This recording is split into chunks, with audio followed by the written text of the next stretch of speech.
ಆತ್ಮೀಯ ವಿದ್ಯಾರ್ಥಿಗಳೇ, ಆರಾಧ್ಯ tutorial digital classes YouTube ಚಾನಲ್ಗೆ ತಮಗೆಲ್ಲರಿಗೂ ಸ್ವಾಗತ. ಹಿಂದಿನ ವಿಡಿಯೋದಲ್ಲಿ ನಾವು 10ನೇ ತರಗತಿಯ ರಾಜ್ಯ ಮಟ್ಟದ ಪೂರ್ವ ಸಿದ್ಧತಾ ಪರೀಕ್ಷೆ 29 ಪ್ರಶ್ನೆಗಳ ಪರಿಹಾರವನ್ನು ನೋಡಿದ್ದೇವೆ. ಇಂದು ನಾವು 30ರಿಂದ 38ರವರೆಗಿನ ಪರಿಹಾರವನ್ನು ನೋಡೋಣ. ಅದಕ್ಕಿಂತ ಮುಂಚೆ ನಮ್ಮ ಚಾನಲನ್ನು ಯಾರು ಸಬ್ಸ್ಕ್ರೈಬ್ ಮಾಡಿಲ್ಲ ಸಬ್ಸ್ಕ್ರೈಬ್ ಮಾಡಿ, ಶೇರ್ ಮಾಡಿ, ಲೈಕ್ ಮಾಡಿ ಅಂತ ಹೇಳುತ್ತಾ 30ನೇ ಪ್ರಶ್ನೆ ಪರಿಹಾರವನ್ನು ನೋಡೋಣ. 30ನೇ ಪ್ರಶ್ನೆ, ಸರಂಗಬಿಂದುಗಳು ಎ ಆಫ್ -5, -1, ಬಿ ಆಫ್ 3, -5 ಮತ್ತು ಸಿ ಆಫ್ 5, 2 ಆಗಿರುವ ತ್ರಿಭುಜದ ವಿಸ್ತೀರ್ಣವನ್ನು ಕಂಡುಹಿಡಿಯಿರಿ. ಇಲ್ಲಿ 3 ಬಿಂದುಗಳನ್ನು ಕೊಟ್ಟಿದ್ದಾರೆ. x1, y1, x2, y2, x3, y3 3 ಬಿಂದುಗಳನ್ನು ಕೊಟ್ಟರೆ ಸೂತ್ರ ತ್ರಿಭುಜ ಎ ಬಿ ಸಿಯ ವಿಸ್ತೀರ್ಣ ಈಕ್ವಲ್ಸ್ ಟು ಅರ್ಧ into x1 y2 minus y3 plus x2 y3 minus y1 plus x3 y1 minus y2. ಇದು ತ್ರಿಭುಜದ ವಿಸ್ತೀರ್ಣವನ್ನು ಕಂಡುಹಿಡಿಯುವ ಸೂತ್ರ. ಬೆಲೆಗಳನ್ನು ಆದೇಶ ಮಾಡೋಣ. 1/2 x1 minus 5 y2 3 y2 minus 5 minus y3 ಅನ್ನೋದು 2 ಪ್ಲಸ್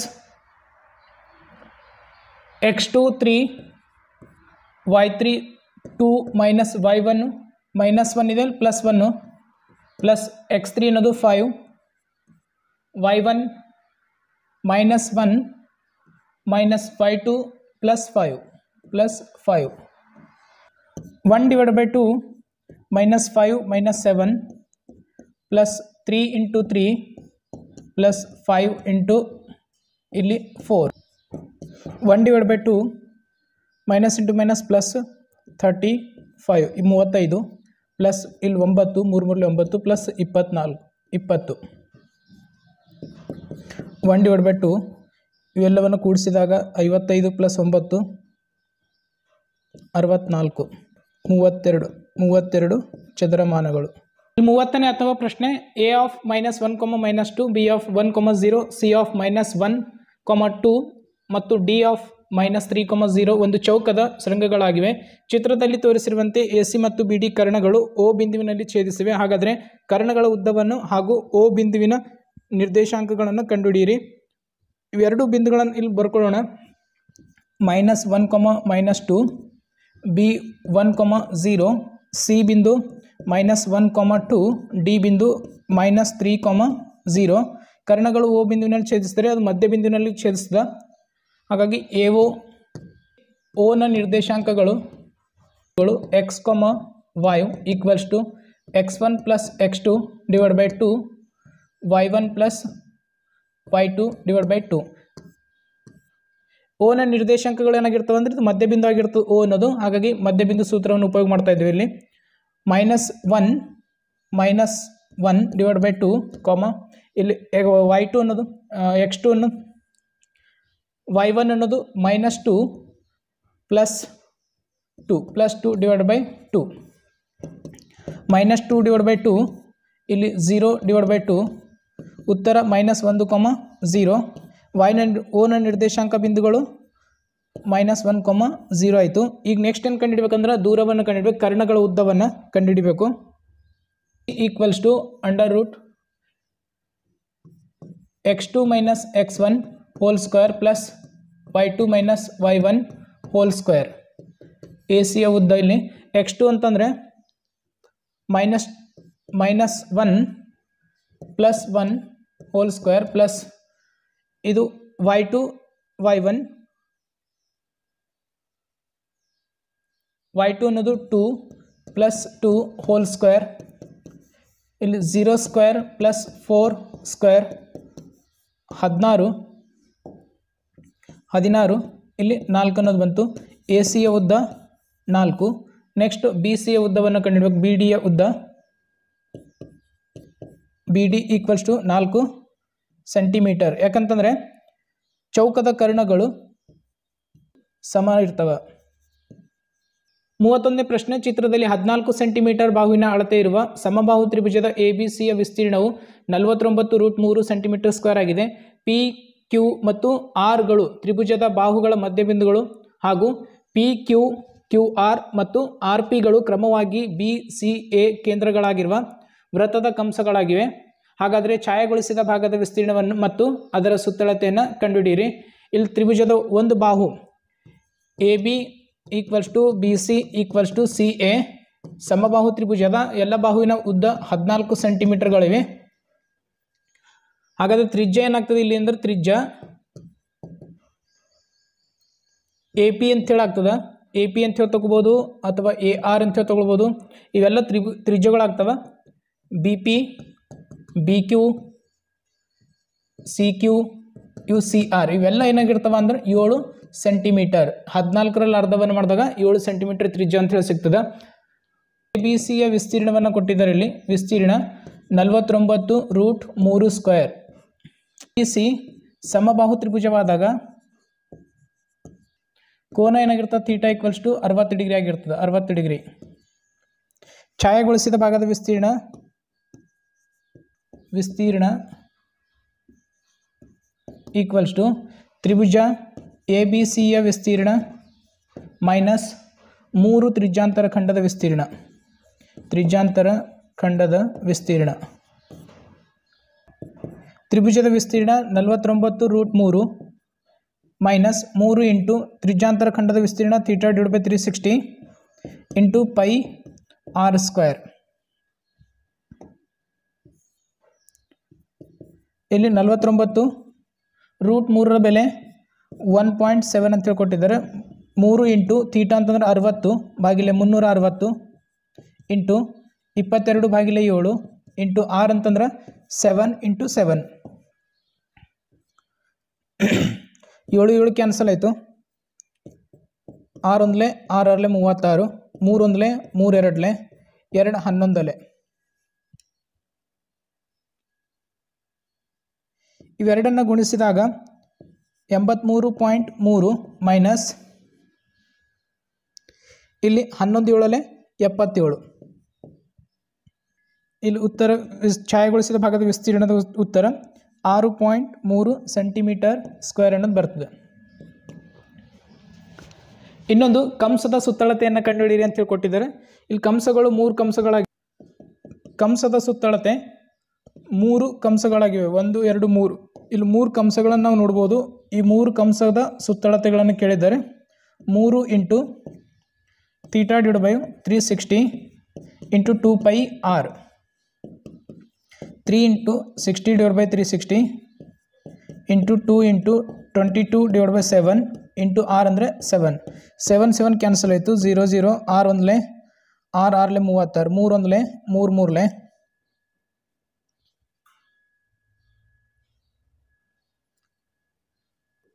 3 3 3 1 3 2 2 2 ಕ್ಯಾನ್ಸಲ್ ಆಗ್ತು. 22 ಅನ್ನೋದು ಬಂತು ಸೆಂಟಿಮೀಟರ್.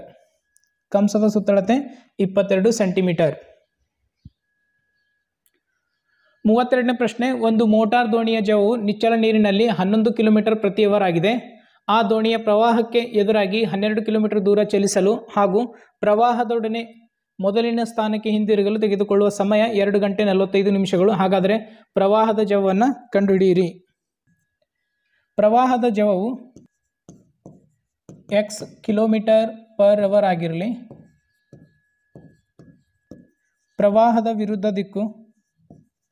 ಪ್ರವಾಹದ ವಿರುದ್ಧ ದೋಣಿಯ ಜವ 11 - x km/h ಆಗಿರಲಿ. ಪ್ರವಾಹದ ದಿಕ್ಕಿನಲ್ಲಿ ದೋಣಿಯ ಜವ 11 + x km/h ಆಗಿರಲಿ. ಈಗ ಸಮಯ 2 ಗಂಟೆ 45 ನಿಮಿಷ ಅಂತ ಹೇಳ್ಕೊಟ್ಟಿದ್ದಾರೆ. 45 ನಿಮಿಷ. ಇದನ್ನು ನಾವು ನಿಮಿಷದಲ್ಲಿ ಪರಿವರ್ತಿಸಿದಾಗ 2 + 45 ಗುಣಿಲೆ 1/60. ಇದನ್ನು ಮಾಡಿದಾಗ 2 + 3/4 ಅನ್ನೋದು ಬಂತು. ಇದನ್ನು 11/4 ನಿಮಿಷಗಳು. ಪ್ರಶ್ನೆ ಪ್ರಕಾರ 12 ಕಿಲೋಮೀಟರ್ ದೋಣಿಯನ್ನು ಪ್ರವಾಹದ ದಿಕ್ಕಿನಲ್ಲಿ ವಿರುದ್ಧ ದಿಕ್ಕಿನಲ್ಲಿ ಚಲಿಸಬೇಕಾದ್ರೆ 11 - x ಪ್ಲಸ್ 12 ಕಿಲೋಮೀಟರ್ ದೂರವನ್ನು ಕ್ರಮಿಸಲು 11 + x 11/4. ಇಲ್ಲಿ ಓರೆ ಗುಣಾಕಾರ ಮಾಡಿದಾಗ 12 × 11 + x ಪ್ಲಸ್ 12 × 11 ಮೈನಸ್ ಎಕ್ಸ್ ಭಾಗಿಲೆ 11 minus x into 11 plus x equals to 11 ಭಾಗಿಲೆ 4.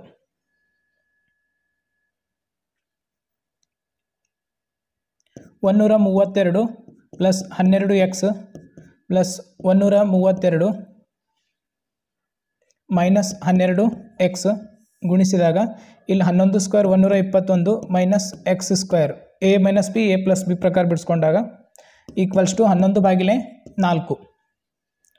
12 ಎಕ್ಸ್ ಪ್ಲಸ್ 12 ಎಕ್ಸ್ ಕ್ಯಾನ್ಸಲ್ ಆಗ್ತು. ಎರಡನ್ನು ಕೂಡಿಸಿದಾಗ 264 ಭಾಗಿಲೆ 121 minus x square equals to 11 ಭಾಗಿಲೆ 4. ಓರೆ ಗುಣಕಾರ ಮಾಡಿದಾಗ 264 ಗುಣಿಲೆ 4 equals to 11 into 121 minus x square. 264 ಗುಣಿಲೆ 4 ಭಾಗಿಲೆ 11 equals to 121 minus x square. 11 2 22 4 ಉಳಿತು. 11 4 44. 24 ಗುಣಿಲೆ 4 equals to 121 minus x square. X square minus 121 plus ಇದು 96 ಈಕ್ವಲ್ಸ್ ಟು 0. ಎಕ್ಸ್ ಸ್ಕ್ವೇರ್ 121ರಲ್ಲಿ 91 ಹೋದಾಗ minus 21 minus 25 equals to 0. X equals to 25 root x equals to root 25. X equals to plus or minus 5. ಇಲ್ಲಿ x equals to 5 kilometre per hour. X equals to 5 kilometre per hour. ಇಲ್ಲಿ ಋಣಾತ್ಮಕ ಸಂಖ್ಯೆಯನ್ನು ಪರಿಗಣಿಸಲಾಗುವುದಿಲ್ಲ, ಹಾಗಾಗಿ x equals to 5 kilometre per ಅವರ್ನ ಉತ್ತರ. 32ನೇ ಪ್ರಶ್ನೆ. ಅಥವಾ ಪ್ರಶ್ನೆಯಲ್ಲಿ ಒಬ್ಬ ವ್ಯಕ್ತಿಯು 3 ವರ್ಷಗಳ ಹಿಂದಿನ ವಯಸ್ಸು ವರ್ಷಗಳಲ್ಲಿ ಮತ್ತು 5 ವರ್ಷಗಳ ನಂತರ ಅವನ ವಯಸ್ಸು ಇವುಗಳ ವ್ಯುತ್ಕ್ರಮಗಳ ಮೊತ್ತ 1/3 ಆದರೆ ಅವನ ಈಗಿನ ವಯಸ್ಸನ್ನು ಕಂಡುಹಿಡಿಯಿರಿ. ವ್ಯಕ್ತಿಯ ಈಗಿನ ವಯಸ್ಸು ಎಕ್ಸ್ ಆಗಿರಲಿ. ಪರಿಹಾರ: ವ್ಯಕ್ತಿಯ ಈಗಿನ ವಯಸ್ಸು ಎಕ್ಸ್ ಆಗಿರಲಿ. 3 ವರ್ಷದ ಹಿಂದಿನ ವಯಸ್ಸು 3 ವರ್ಷಗಳ ಹಿಂದಿನ ವಯಸ್ಸು ಎಕ್ಸ್ ಮೈನಸ್ 3. 5 ವರ್ಷಗಳ ನಂತರದ ವಯಸ್ಸು ಎಕ್ಸ್ ಪ್ಲಸ್ 5. ಇವುಗಳ ವ್ಯುತ್ಕ್ರಮ ಅಂತಂದಾಗ 1/x ಮೈನಸ್ 3, ಇನ್ನೊಂದಿದು 1/x ಪ್ಲಸ್ 5. ಅವುಗಳ ಮೊತ್ತ ಪ್ರಶ್ನೆ ಪ್ರಕಾರ 1/x minus 3 plus 1/x plus 5 equals to 1/3. ಲಸ ಇಲ್ಲಿ x minus 3 into x plus 5 x plus 5 into plus x minus 3 equals to 1/3. 2x plus 2 ಭಾಗಿಲೆ ಇವೆರಡನ್ನು ಗುಣಿಸಿದಾಗ x square plus 5x minus 3x minus 15 equals to 1/3. 3ರಿಂದ ಗುಣಿಸಿದಾಗ ಓರೆ ಗುಣಕಾರ ಮಾಡಿದಾಗ 6x plus 6 equals to x square plus 2x minus 15. X square plus 2x minus 15 minus 6x minus 6 equals to 0. ಇದನ್ನು X square 2x minus 4x ಅನ್ನೋದು ಬಂತಿಲ್ಲಿ minus 15 minus 21 ಅಂತ ಹೇಳಾಗ್ತದೆ equals to 0.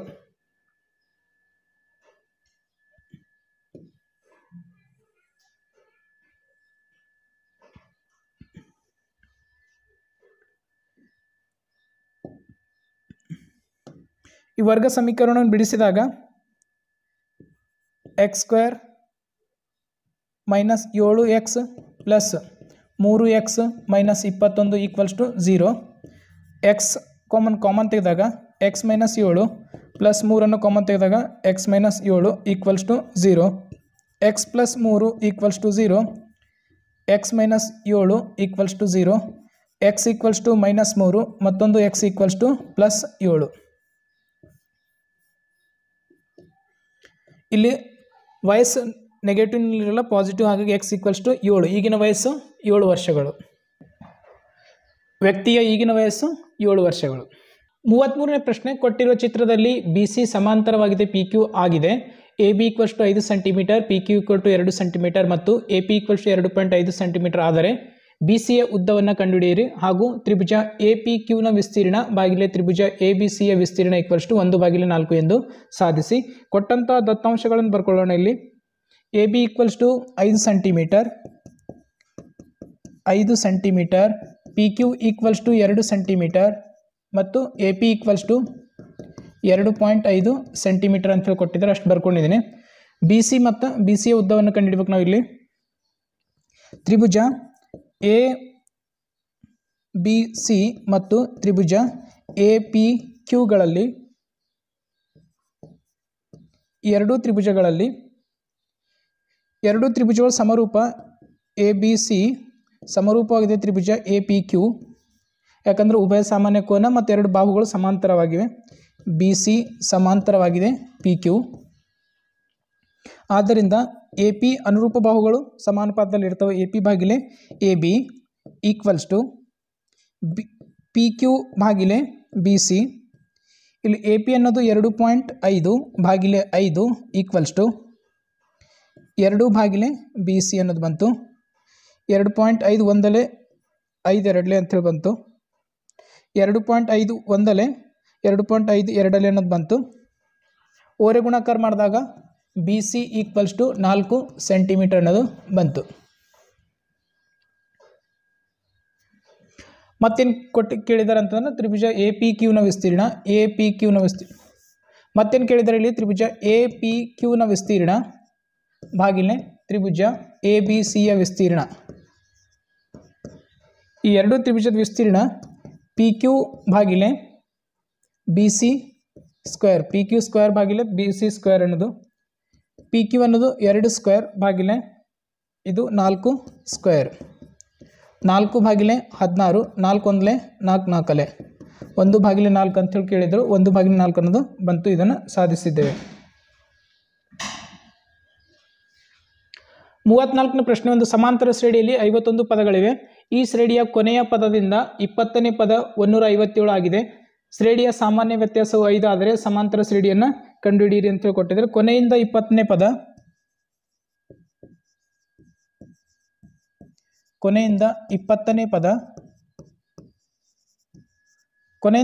ಪದ ಏನಾಗ್ತದೆ ಅಂತಂದ್ರೆ 51 ಮೈನಸ್ 20 ಈಕ್ವಲ್ಸ್ ಟು ಇದು ಎಷ್ಟು ಬರ್ತದೆ ಅಂತಂದ್ರೆ 31 ಅಂತ ಹೇಳಿ ಬರ್ದ. ಪ್ಲಸ್ 1 ಮಾಡಿದಾಗ 20ನೇ ಪದವನ್ನು ಸಿಗ್ತದೆ. ಇವೆರಡು ಕೂಡಿಸಿದಾಗ 32. 32ನೇ ಪದ ಕೊನೆಯಿಂದ 32ನೇ ಪದನೇ 20ನೇ ಪದ ಆಗಿರ್ತದೆ. ಇಲ್ಲಿ 157 ಅಂತ ಹೇಳಿ ಕೊಟ್ಟಿದ್ದಾರೆ. ಇದನ್ನು A plus 31D equals to 157 ಅಂತೇಳಿ ಬರ್ಕೊಳ್ತೀವಿ. 157 ಎ ಪ್ಲಸ್ 31 ಇಂಟು ಡಿ ಅಂತಂದರೆ 5 ಅಂತೇಳಿ ಕೊಟ್ಟಿದ್ದಾರೆ equals to 157. A equals to 157 minus 155. A equals to 2 ಅನ್ನೋದು ಬಂತು. ಶ್ರೇಣಿ ಸಮಾಂತರ ಶ್ರೇಣಿಯಾಗಿರ್ತದೆ A plus D, A plus 2D dash dash ಈ ರೀತಿಯಾಗಿರ್ತದೆ. ಎ ಅಂದರೆ 2, 2 plus 5, 2 plus 5, 2 plus 2 into 5, 2, 7, 12 dash dash ಇದೊಂದು ಸಮಾಂತರ ಶ್ರೇಣಿಯಾಗಿದೆ.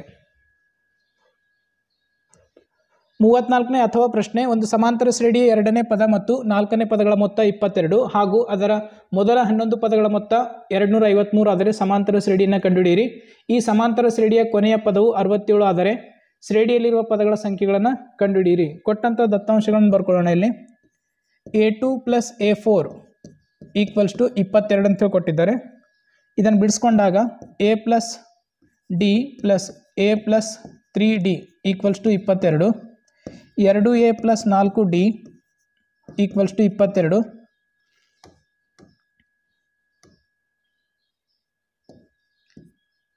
22 ಎರಡನ್ನು ಕಾಮನ್ ತೆಗೆದು 2 ಒಂದಲೇ 2 ಎರಡಲೇ 2 11 a plus 2d equals to 11 ಅಂತೇಳಿ ಬಂತು. ಇದನ್ನು ಸಮೀಕರಣ 1 ಅಂತೇಳಿ ಇಟ್ಕೊಳ್ಳೋಣ.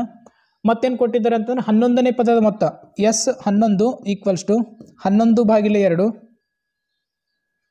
Into 2a plus 10d. ಇಲ್ಲಿ 2 ಒಂದಲೇ 2 ಐದಲೇ 253 equals to 11 into a plus 5d. 11ರಿಂದ ಭಾಗಿಸಿದಾಗ 253/11 equals to a plus 5d. 11 ಎರಡಲೇ 22 3 ಉಳಿತು 11 33 a plus 5d equals to 23. ಸಮೀಕರಣ 2. ಸಮೀಕರಣ 1 ಮತ್ತು 2 ವರ್ಜಿಸಿದಾಗ 5d equals to 23 a plus 2d equals to 11. Minus minus minus cancel ಆಯಿತು. 3d ಈಕ್ವಲ್ಸ್ ಟು 11 ಹೋದ್ರೆ 12 ಅನ್ನೋದು ಬಂತಿಲ್ಲಿ. d equals to 4.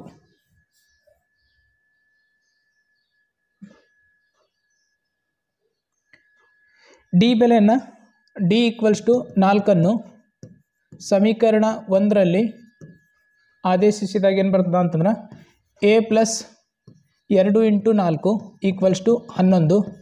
a equals to 11 minus 8 a equals to 3. a equals to 3 ಅಂತೇಳಿ ಬಂತು. d equals to 3 d equals to 4. ಆ ಸಮಾಂತರ ಶ್ರೇಣಿಯನ್ನು ಕಂಡುಹಿಡಿಯೋಣ. ಶ್ರೇಣಿ a plus d a plus 2d. a ಅಂದರೆ 3 3 ಪ್ಲಸ್ 4 3 ಪ್ಲಸ್ 2 ಇಂಟು 4 3 7 ಇಲ್ಲಿ 11 ಡ್ಯಾಶ್ ಡ್ಯಾಶ್. ಇದೊಂದು ಸಮಾಂತರ ಶ್ರೇಣಿಯನ್ನು ಸಿಕ್ಕಿದೆ. ಆಮೇಲೆ ಏನು ಕೇಳಿದ್ದಾರೆ ಅಂತ 67ನೇ ಪದ ಕೊನೆಯ ಪದ 67 ಆದರೆ ಶ್ರೇಣಿಯಲ್ಲಿರೋ ಎ ಕೊನೆಯ ಪದವನ್ನು ಕೊಟ್ಟಿದ್ದಾರೆ 67 ಅಂತೇಳಿ. ಇದನ್ನು ಪದಗಳ ಸಂಖ್ಯೆಯನ್ನು ಕಂಡುಹಿಡಬೇಕು ನಾವು. ಸೂತ್ರ an equals to a plus n minus 1 into d. 67 equals to a ಅಂದರೆ 3 ಪ್ಲಸ್ ಇಲ್ಲಿ 66 ಡಿ ಅಂತಂದರೆ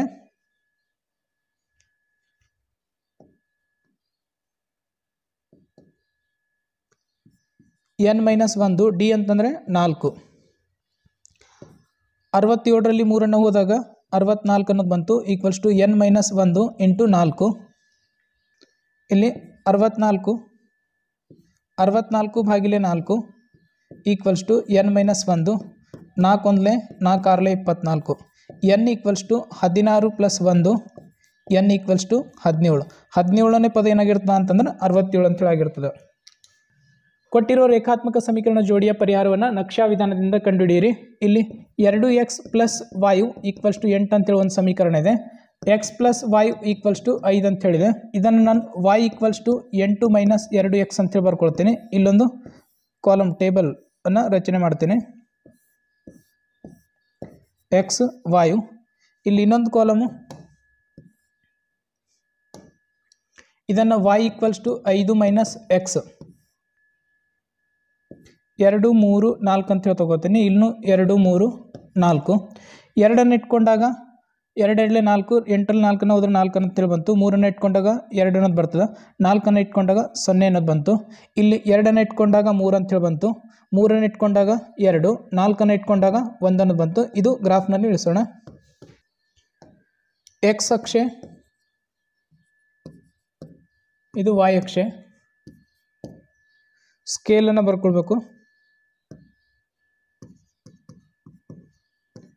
x ಅಕ್ಷೆ 1 ಸೆಂಟಿಮೀಟರ್ ಈಕ್ವಲ್ಸ್ ಟು 1 ಮೂಲಮಾನ. y ಅಕ್ಷೆ 1 ಸೆಂಟಿಮೀಟರ್ ಈಕ್ವಲ್ಸ್ ಟು 1 ಮೂಲಮಾನ.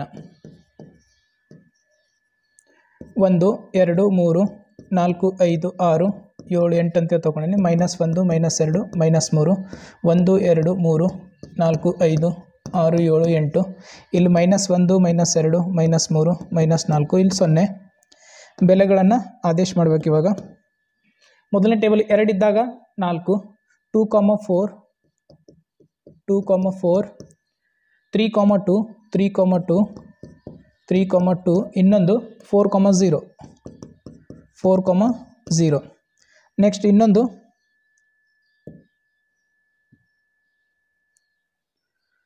2,3 2 ಇದ್ದಾಗ 3 2,3 3,2 ಇದು ಇಲ್ಲೇ ಬರುತ್ತೆ, ಎರಡು ಒಂದೇ ತಲೆ ಛೇದಿಸ್ತವೆ. 4,1 4 ಇದ್ದಾಗ 1 ಅನ್ನೋದು ಬಂತು. ಇವು ರೇಖೆಗಳನ್ನು ಸೇರಿಸಿದಾಗ ಒಂದು ರೇಖೆ ಈ ರೀತಿ ಬರ್ತದೆ, ಇನ್ನೊಂದು ಇಲ್ಲಿಂದ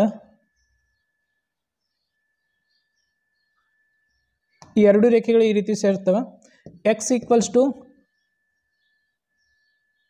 3 y = 2 ಅನ್ನೋದಲ್ಲಿ ಎರಡು ರೇಖೆಗಳನ್ನ ಛೇದಿಸುತ್ತವೆ. 36ನೇ ಪ್ರಶ್ನೆ, ಎರಡು ತ್ರಿಭುಜಗಳಲ್ಲಿ ಅನುರೂಪ ಕೋನಗಳು ಸಮವಾದರೆ ಅವುಗಳ ಅನುರೂಪ ಬಾಹುಗಳು ಸಮ ಅಥವಾ ಸಮಾನುಪಾತದಲ್ಲಿರುತ್ತವೆ. ಆದ್ದರಿಂದ ಆ ತ್ರಿಭುಜವು ಸಮರೂಪವಾಗಿರುತ್ತೆ ಎಂದು ಸಾಧಿಸಿ. ಇದು ಕೋಕೋ ಪ್ರಮೇಯ ಇದೆ. ಪ್ರಮೇಯವನ್ನು ತಾವು 37ನೇ ಪ್ರಶ್ನೆ, ಸಮುದ್ರದ ತೀರದ ಮೇಲೆ ನೇರವಾಗಿ ನಿಂತ ಒಂದು ದೀಪದ ಸ್ತಂಭ AB ಎತ್ತರವು 10√3 ಮೀಟರ್ ಆಗಿದೆ. ದೀಪಸ್ತಂಭದ ಬುಡದಿಂದ 30 ಮೀಟರ್ ದೂರದಲ್ಲಿ ಒಂದು ಗೋಪುರ CE ಹಾಗೂ 10 ಮೀಟರ್ ದೂರದಲ್ಲಿ ಹಡಗು ಒಂದು F ನಿಂತಿದೆ. ದೀಪಸ್ತಂಭದ ತುದಿಯಿಂದ ಗೋಪುರದ ತುದಿಯನ್ನು ನೋಡಿದಾಗ ಉಂಟಾಗುವ ಉನ್ನತ ಕೋನವು 30 ಡಿಗ್ರಿ ಆದರೆ ಗೋಪುರದ ಎತ್ತರವನ್ನು ಹಾಗೂ ದೀಪಸ್ತಂಭದ ತುದಿಯಿಂದ ಗೋಪುರದ ತುದಿಗಿರುವ ದೂರವನ್ನು AE ಕಂಡುಹಿಡಿಯಿರಿ. ದೀಪಸ್ತಂಭದ ತುದಿಯಿಂದ ಹಡಗಿಗೆ ಉಂಟಾಗಿರುವ ಅವನತ ಕೋನವನ್ನು ಕಂಡುಹಿಡಿಯಿರಿ. ಇಲ್ಲಿ ಕೊಟ್ಟಂಥ ದತ್ತಾಂಶಗಳನ್ನು ಮೊದಲು ಬರ್ಕೊಳ್ಳೋಣ ನಾವು. ಪರಿಹಾರ: ದೀಪಸ್ತಂಭದ ಎತ್ತರ AB ಅಂತೇಳಿ ಕೊಟ್ಟಿದ್ದಾರೆ. AB = 10√3 metre.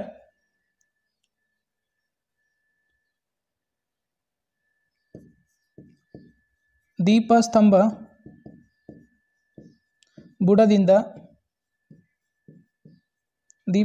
ಬುಡದಿಂದ ಗೋಪುರದ ನಡುವಿನ ದೂರ ಇದನ್ನು BC = 10 ಮೀಟರ್ 30 ಮೀಟರ್. ದೀಪಸ್ತಂಭದ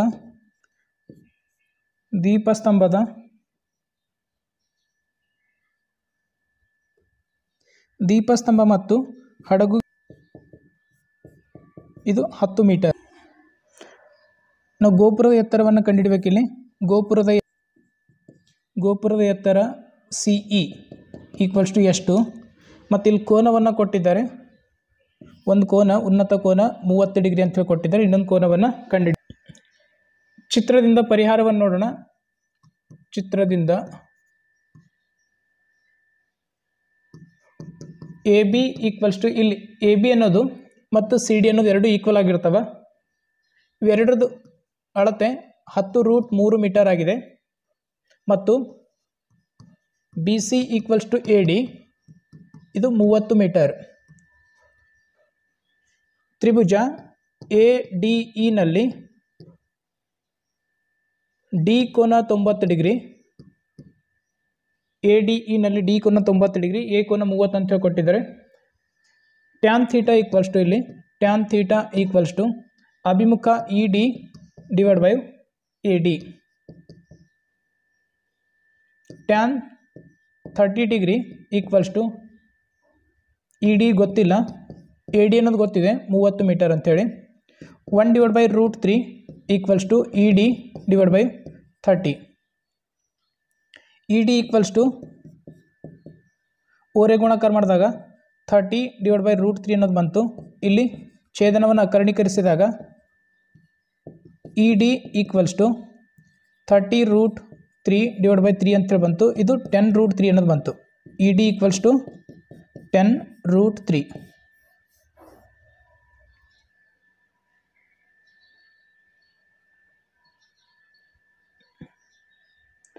EC ಅನ್ನು ಕಂಡುಹಿಡಬೇಕು. EC = ಯಾವ ರೀತಿಯಾಗಿದೆ? ED + DC.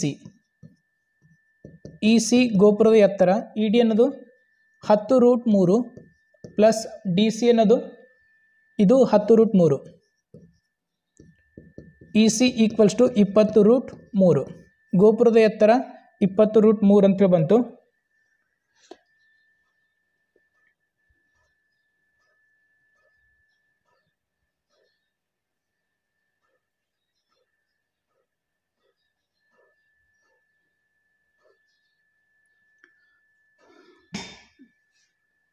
ನಂತರ ಇವಾಗ ಎ ಇಯ ಉದ್ದವನ್ನು ಕೇಳಿದ್ದಾರೆ.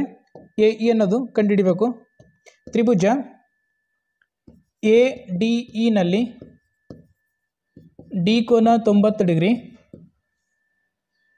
ಇವಾಗ ತ್ರಿಭುಜ ಎ ಡಿ ಇನಲ್ಲಿ ಈ ತ್ರಿಭುಜದಲ್ಲಿ ಸೈನ್ 30 ಡಿಗ್ರಿ ಈಕ್ವಲ್ಸ್ ಟು ಅಭಿಮುಖ E D divide by A E sine 30 1/2 equals to E D ಇವಾಗಲೇ ಬಂದ 10√3 ಭಾಗಿಲೆ ಎ ಇ.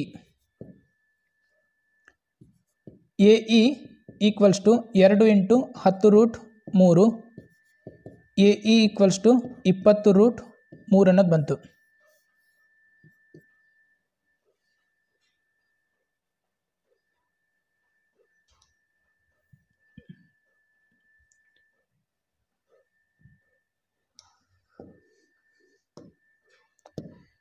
ಇನ್ನೊಂದು ಕೇಳಿದ್ದಾರೆ ನಮಗೆ ಕೋನವನ್ನು ದೀಪಸ್ತಂಭದ ತುದಿಯಿಂದ ಹಡಗಿಗಿರುವ ಉಂಟಾಗಿರುವ ಅವನತ ಕೋನ ಅಂತ ಹೇಳಿ ಕೇಳಿದರೆ ಅದನ್ನು ಕಂಡುಹಿಡಬೇಕು ನಾವು.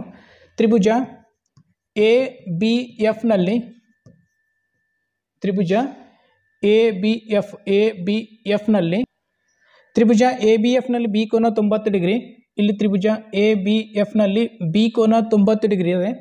ಏನು ಕೇಳಿದರೆ ಅಂತಂದ್ರೆ ಅವನತ ಕೋನ ಅಂತಂದಾಗ ಇದು ಡಿ ಎ ಎಫ್ ಅನ್ನೋದು ಅದರದ್ದು ಅವನತ ಕೋನ ಇಲ್ಲಿ ಬರ್ತದೆ, ಪರ್ಯಾಯ ಕೋನ ಅಂತೇಳಿ. ಅದನ್ನು ಎ ಎಫ್ ಬಿ ಅನ್ನೋದು ಕಂಡುಹಿಡಬೇಕು. ಇಲ್ಲಿ ಟ್ಯಾನ್ ಥೀಟಾ ಈಕ್ವಲ್ಸ್ ಟು ಅಭಿಮುಖ ಏನಾಗ್ತದೆ ಅಂದರೆ ಎ ಬಿ ಡಿವೈಡ್ ಬೈ ಪಾರ್ಶ್ವ B C tan theta equals to ಅಭಿಮುಖ 10√3 ಭಾಗಿಲೆ 10 11 ಕ್ಯಾನ್ಸಲ್ ಆಯಿತು. ಟ್ಯಾನ್ ಥೀಟಾ ಈಕ್ವಲ್ಸ್ ಟು √3 ಅನ್ನೋದು ಬಂತು. ಇಲ್ಲಿ ಟ್ಯಾನ್ ಥೀಟಾ ಈಕ್ವಲ್ಸ್ ಟು √3 ಅಂತಂದರೆ ಇದು ಟ್ಯಾನ್ 60 ಡಿಗ್ರಿ ಈಕ್ವಲ್ ಆಗಿರ್ತದೆ. ಟ್ಯಾನ್ ಕ್ಯಾನ್ಸಲ್ ಆಯಿತು. Theta equals to 60 degree. ಹಾಗಾಗಿ ಅವನತ ಕೋನ ಏನು ಬರ್ದ 60 ಡಿಗ್ರಿ. ಇಲ್ಲಿ 60 ಡಿಗ್ರಿಯನ್ನು ಸಿಗ್ತದೆ.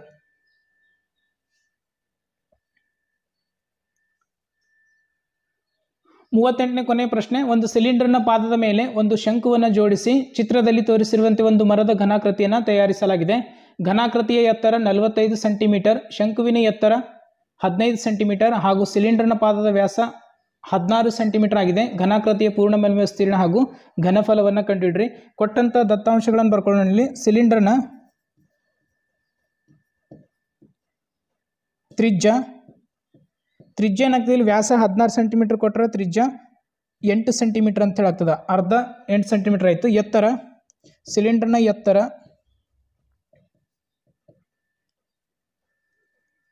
ಈ 45 ಒಟ್ಟು ಎತ್ತರ 45 ಕೊಟ್ಟರೆ ಅದರಲ್ಲಿ 15 ಹೋದಾಗ 30 centimetre. 45 minus 15 equals to 30 centimetre. ಸಿಲಿಂಡರ್ನ ಎತ್ತರ ಎಚ್ ಅನ್ನೋದು ಗೊತ್ತಾಯಿತು.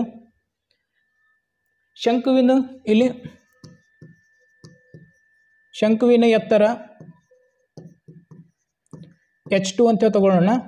ಅದರ ಎತ್ತರ ಎಷ್ಟಾಗ್ತದೆ ಇಲ್ಲಿ ಅಂತಂದ್ರೆ 15 ಸೆಂಟಿಮೀಟರ್ ಅಂತ ಕೊಟ್ಟಿದ್ದಾರೆ. ಎಲ್ ಅನ್ನೋದು ಕಂಡುಹಿಡಿಬೇಕು. ಎಲ್ ಈಕ್ವಲ್ಸ್ ಟು ಎಷ್ಟು? L equals to √h² plus r², 15² plus ತ್ರಿಜ್ಯ 8², 225 ಪ್ಲಸ್ 64, 2 ಕೂಡಿಸಿದಾಗ 289, √289. ಎಲ್ ಈಕ್ವಲ್ಸ್ ಟು 17 ಅನ್ನೋದು ಬಂತು. ಘನಾಕೃತಿಯ ಪೂರ್ಣ ಮೇಲ್ಮೈ ವಿಸ್ತೀರ್ಣ ಶಂಕುವಿನ ಪೂರ್ಣ ಮೇಲ್ಮೈ ವಿಸ್ತೀರ್ಣ TSA ಮತ್ತು ಶಂಕು ಅದ್ರದ್ದು ಸೂತ್ರ.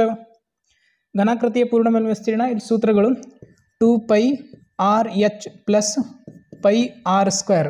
ಈ ಪಾದ πr² ಅಂತ ಹೇಳಾಗ್ತದೆ. ಮತ್ತೊಂದು πrl. ಇಲ್ಲಿ πr ಅನ್ನೋದು ಕಾಮನ್ ತೆಗೆದಾಗ 2 × h plus r plus L 22/7